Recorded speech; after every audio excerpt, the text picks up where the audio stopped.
topraklarda binlerce yıldır peynir üretiliyor. Ve müthiş peynirler de var, müthiş çeşitler var.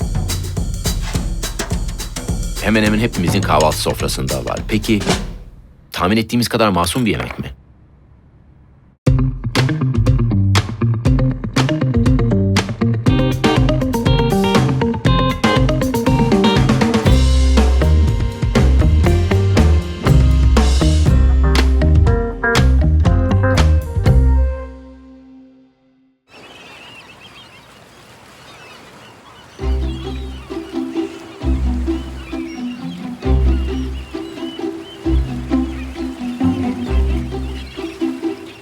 Peynir, yoğurt ve benzer süt ürünleri de kültürümüzün çok çok önemli bir parçası. Yerleşik düzen başladıktan sonra daha da fazla tabii ki ortaya çıkıyor. Tarımla birlikte, hayvancılıkla birlikte hayvanlar ehlileştikçe onun sütünü muhafaza etmeye başlamak gerekiyor. İşte bu da yoğurtla, peynir ve benzer şeyleri işte bilmiyoruz tam olarak ne zaman, nerede başladı ama bu topraklarda yoğun olarak olduğunu düşünüyoruz.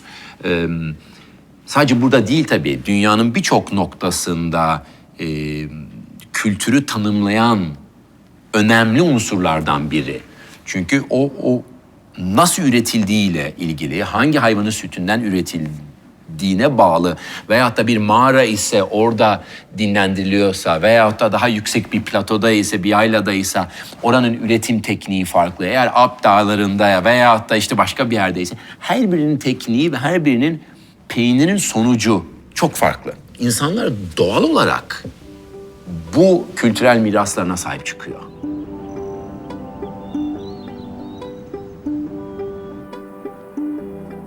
Yumuşak bir peynir peşine koştuğumuz zaman genelde lor peynire gideriz çoğumuz. Hem kıvam olarak yumuşak hem de tat olarak yumuşakça bir peynir. Tuzu yok fazla. Bu tulumun içine loru koyuyormuşsun. O da yöresi. Tatlıda bile kullanıyoruz onu. O eskiden tulumluydu. Şimdi bunun formantı değişti. O zaman o hayvanın tadını almıyor ama. Almıyor, evet. O kokuyu alamıyorsunuz maalesef. İkinci bir alternatif ise ki benim daha da çok sevdiğim Gene çamurdan Evet. ya. Tire'de bulduğumuz çamur peyniri. Gelmişken alayım abi biraz. Evet.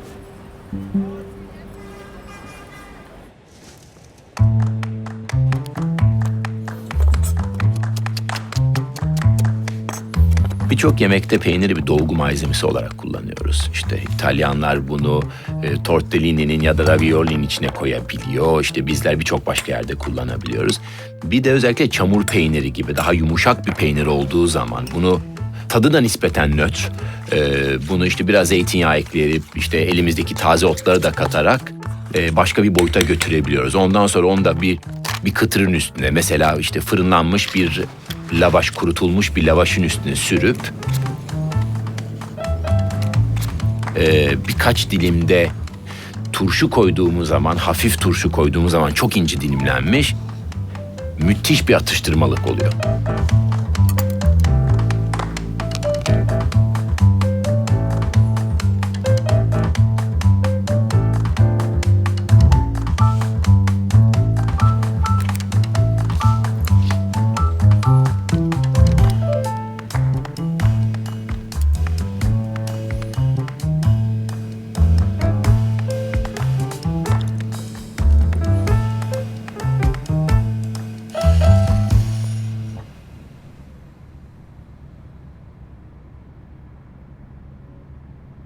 Anadolu'nun birçok yerinde muhteşem peynirler var. Her birinde özelliği birbirinden çok farklı. Birçok zaman çiğ sütten yapılıyor. İşte kimisi keçi tulumunda, kimisi teneke tulumunda. İşte beyaz peynirin çeşit çeşit işte Ege'de farklı, Trakya'da farklı beyaz peynir üretiyor. Doğuya gittiğimiz zaman ve özellikle işte Kars ve yöresine gittiğimiz zaman iyi örneklerden bir tanesi oradaki gravyer. Hepimiz biliyoruz işte Kars'ın gravyeri çok iyi. Aslında önemli olan sadece Kars gravyer deyip geçmemek. Kars'ta bunu kim iyi üretiyor? Başka bir yöreler için de aynı şey geçerli. Hangi üretici neyi iyi üretiyor? İlhan abiye baktığımız zaman, İlhan Koçoğlu'ya baktığımız zaman yıllardan beri iyi peynir üretme peşinde. Belli meralarda otlanan hayvanların sütünü kullanıyor. Belli mevsimde, belli çiçekleri, otları yiyen ineklerin sütünü kullanıyor. Ve geleneksel yöntemlerini koruyarak bu işi yapıyor. Sonuçta müthiş bir peynir oluyor. Peynir, sütün uzun süre saklanmasıdır. Emek vererek dönüştürdüğüm bir şey. Peyniri ne dönüştürüyor? Yine doğadaki canlının beslenme biçimi peynirde de devam ediyor. Hepimiz bir canlı ile besleniyoruz. Bir canlıdan yararlanarak yaşamımızı sürdürüyoruz. Sütün peynire dönüşmesi de sütün içerisindeki dost mikroorganizmaların kendi içindeki savaştır. O kendi içindeki savaşta biz de dostlara destek verip peynire dönüştürüyoruz. Bu peynire dönüştürebilme sürecinde 2 tane yöntem var. Birinci yöntem sütün içerisine bakteri ekmek, satın alıp bakteri ekeceğim. İkincisinde bizim ürettiğimiz süt, üretimde kullandığımız süt, hayvanlar doğada besleniyor. Doğada beslenen hayvan yayılımda ottan aldığı bakterileri süte veriyor mikroorganizma. O sütte gelen mikroorganizma bize yeniden bir bakteri ekmeğe ihtiyaç duydurmuyor. Sütü de öldürmüyoruz. Çiğ sütten giriyoruz. Çiğ sütten girip telemeyi haşlıyoruz. Hangi aylar aslında bu şey dışarısı çiçekli oluyor ya. Şimdi Evet. inekler de onları yiyor. Aynen. Onlar da bu oluyor. Aynen. 3 ay boyunca değil mi sen? Yani Mayıs- en aslında 3 ay boyunca değil mi? Mayıs, Haziran, Yani Temmuz. biz Kars'ta peynir üretimi doğanın, ekosistemin döngüsüne uyumlu yapılıyor. Şimdi bizdeki yapı nasıl devam ediyor? Bizde Ocak, Şubat, Mart, Nisan'ın 15'ine kadar kış peynirleri, taze peynirler yapıyoruz. Nisan'ın 15'inden sonra şimdi bu küresel ısınmadan dolayı havalar biraz ısındı. Kar erken kalkıyor, çiçek erken çıkıyor. O aylarda kaşar yapıyoruz Nisan ayında. 1 Mayıs'ta çiçekler çıktı mı gravyere dönüyoruz. Yani ürünün rengini görüyorsun. Bu renk çiçekten gelen. Şimdi Yol boyunca gelince zaten sarı sarı her yer. hemen gördün. Çok güzel bir renk cümbüşü var. Şimdi zaten bu dönem 21 Haziran gün dönümü dediğimiz gün bütün doğanın döndüğü, gecenin gündüzün aynı olduğu ve doğanın döndüğü gündeyiz bugün. Onun için 1001 çeşit çiçek var ve onların tümü bunun içinde. Şimdi bu doğanın coştuğu dönemde sütün de pik noktasıdır. En yüksek olduğu, en besin değerlerinin çok olduğu dönem. Bu dönemde eski kaşar, bak coğrafi işaretli Kars eski kaşarı ve gravyeri bu dönem yapıyoruz. Eylül'e geldik mi? Eylül, Ekim, Kasım, Aralık o 4 ayda da sütün yapısı doğum öncesi daha kıvamlı, kuru madde yüksek, yağ yüksek. Orada da tulum peynirleri yapılıyor. Yani biz yılı 3 ya da 4 döneme bölüp o 3-4 döneme ona göre de her dönemin kendi peynirlerini yapıyoruz. Bu dönemin peynirleri gravyer ve eski kaşar. Bu odada yaklaşık 120 gün bakımı sürüyor bunların. Haftada bir şöyle çeviriyoruz bunları. Çevirdikten sonra bak, burada bembeyaz, farkında mısın? Yine bunu siliyoruz. Peynirde olgunluğu da şu sesle, bak. Bu tok bir ses. Her tarafta eşit bakteri çalışmış. Dünyaya böyle medeniyetleri dağıtmış Anadolu. Peynirin de merkezidir. Şu anlamda çeşitlilik anlamında. Şimdi yurt dışında gidiyorum. Bakıyorum peynirlere, hepsinin kökü burada var. Şimdi Karadeniz'deki peynirler hadi gemiyle geldiler. Ya buradan oraya gitti, oradan buraya geldi, ikilem içindeyim. Ama Anadolu'nun iç kısımlarına geçtim mi, o zaman şunu diyorum. Anadolu bu doluluğuyla her tarafı besledi. Buradan o tarafa. Orada ne yaptılar? Mesela şu peynir. İsviçre'de almış adamlar, meslek gibi görmüşler. O kadar iyi bakmışlar ki buna, o kadar saygı duymuşlar ki geliştirebildiği kadar geliştirmiş. Buna saygı duymuş, bunun bir kimliği var demiş, kimliğini kabul etmiş, ben bundan ekmek yiyorum demiş. Bizim Türkiye'de ne yapıyoruz Anadolu'da? Peynir mi? Peynir. 300 çeşit peynir var ama tek ismi var. Otlu otsuz ayırmışız. Tulum demişiz, beyaz peynir demişiz. Yani sokakta git röportaj yap, kaç çeşit peynir desen 4-5'i geçmez. Ama bir içine gir, 300 çeşit. Ben 193 çeşit bende kayıt var. Biliyorsunuz burada müzeyi kurduk. Bu müzeyle Kars'takini araştırdım 32 çeşit.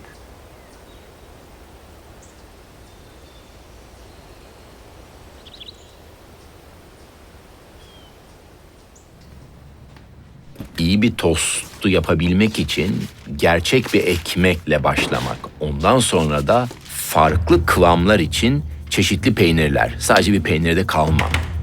Bergama tulum. Ondan sonra Kars gravyer. Güzel de eriyor. Eski bir kaşar. Gerçekten ham sütten yapılmış bir eski kaşar. Bir de bir tulum peynir, o ekstra bir tuzluluk ve hafif ekşimtırak bir tadı için iyi bir tulum peyniri. Bu bir obruk peyniri olabilir veyahut da herhangi başka bir Erzincan tulumu da olabilir eğer bulamazsam.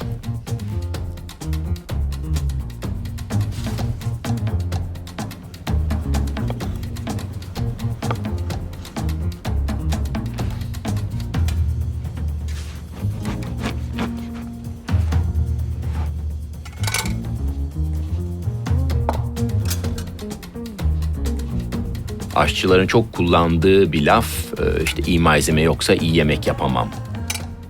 Çok doğru. Ve çoğumuzun basit gibi gördüğü bir tost bile iyi bir ekmek olmadan, iyi bir peynir olmadan, lezzetli bir iki ekstra malzeme olmadan hiçbir işe yaramayan bir yemek olur. Karamelize soğandı, iyi bir hardal, domates mevsimi ise acı sos bile konabilir. Lezzetli bir acı sos bile birkaç damla konabilir. Her biri o yemeğe farklı tatlar ekliyor.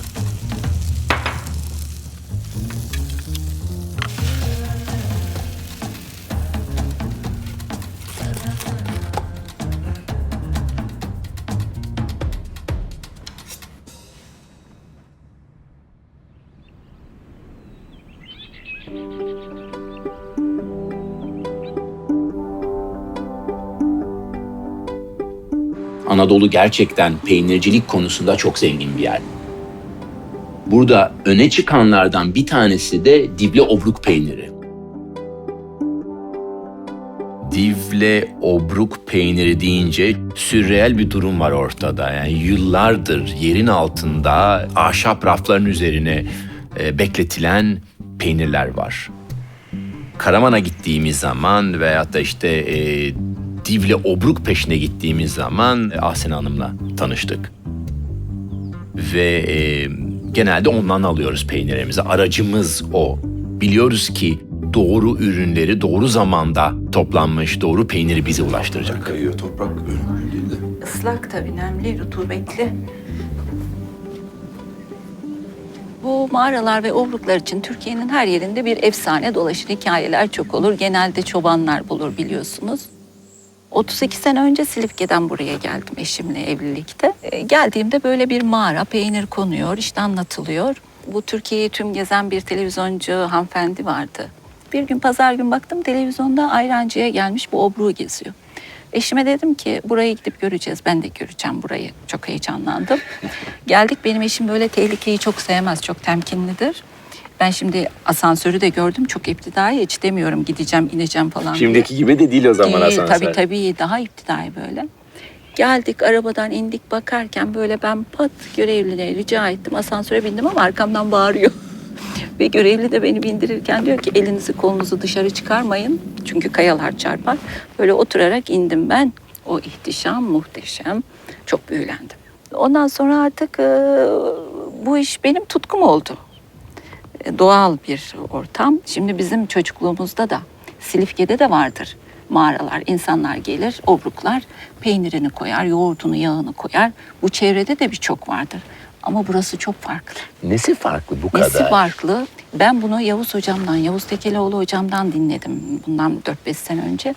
Fransa'dan o meşhur peynir Geliyorlar buradan bizim mağaranın o taşların üstündeki kaygan kırmızı bakteri gibi onu kazıyıp mağaralarına enjekte ediyorlar. Ama başarılı olamıyorlar. Burada bir oluşum, peynirlerin oluşumunda çok etken. Peynirin ilk 3 ayı oluştuğu yer tamamen enzimler tadını, dokusunu oluşturan bir şey. Bu mağaranın 36 metre iniyorsunuz. Sağa sola gidiyorsunuz, o koridor 150 metreyi geçkin. Ve ilerledikçe yeryüzünden uzaklaşıyorsunuz.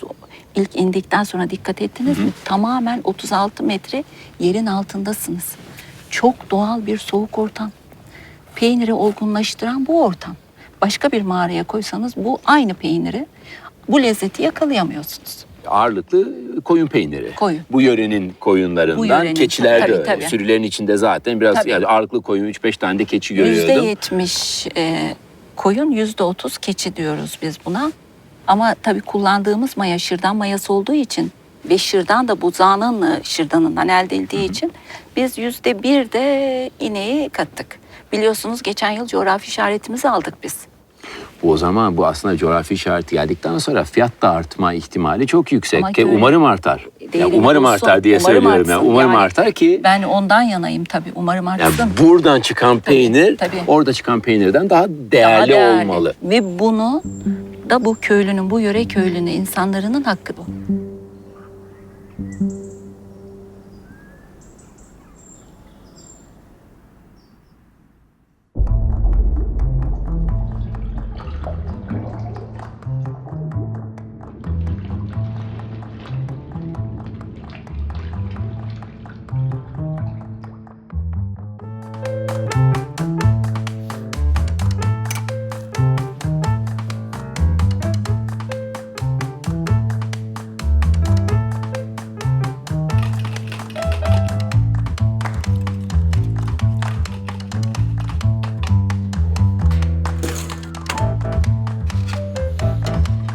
İyi bir süt bulduğum zaman çok sevdiğim ve biraz da çocukluğumu hatırlatan bir tatlı yapmayı seviyorum. O da krem karamel.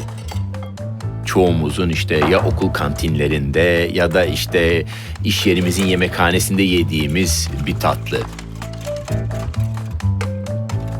Genelde çok kötü yapılıyor. Fazla pişiriliyor, delik deşik, lastik gibi bir şey. Halbuki doğru yapıldığı takdirde, iyi ve lezzetli bir sütle yapıldığı takdirde müthiş, rafine ve hassas tatları olan bir yemek.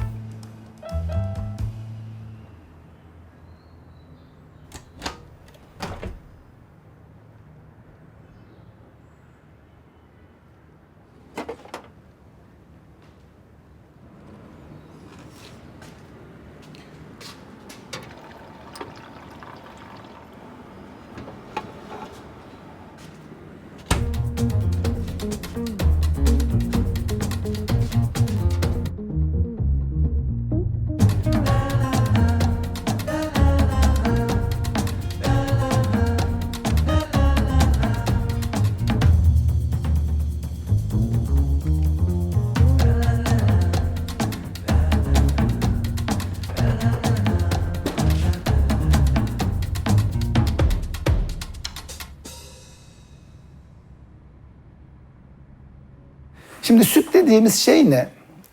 Önce konuşalım. Yani biz ne içiyoruz? İnek sütü diyelim, değil mi? Sütün içinde inanılmaz derece yüksek hormonlar var. Yani dışarıdan verilmiş hormonlardan bahsetmiyorum. Organik inek sütünde bile, yani doğal inek sütünde bile. Çünkü o hormonlar neler? Büyüme hormonları. O ineği 30 kilodan 700 kiloya getirtecek hormonlar ve çok kısa bir sürede. Yani mesela biz insanoğlu 3 kilo doğuyor. İşte 2 yaşına kadar 12-13 kilo oluyor, yani 2-3 misli büyüyor, ama inek öyle değil. Yani 9 ayda 10-15 misli büyüyor. Çok uzun süre sürmüyor onların çocukluk çağları. O yüzden de çok fazla büyüme hormonu var. Bütün hormonlar annenin ürettiği, yani çocuk büyüsün diye ürettiği hormonlara biz maruz kalıyoruz süt ürünlerini tüketerek.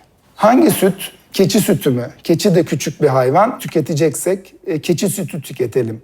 En azından 700 kiloluk hayvanın sütünü değil de işte ise 70 kiloya bizim şeyimize yakın, daha az hormonu olan, yani büyüme hormonu, doğal hormonlardan bahsediyorum. Çünkü doğal bir şekilde vücudumuza mesaj iletiyor. Yani yediğimiz her şey vücudumuzda bir mesaj veriyor. Büyü, büyü, büyü diyor.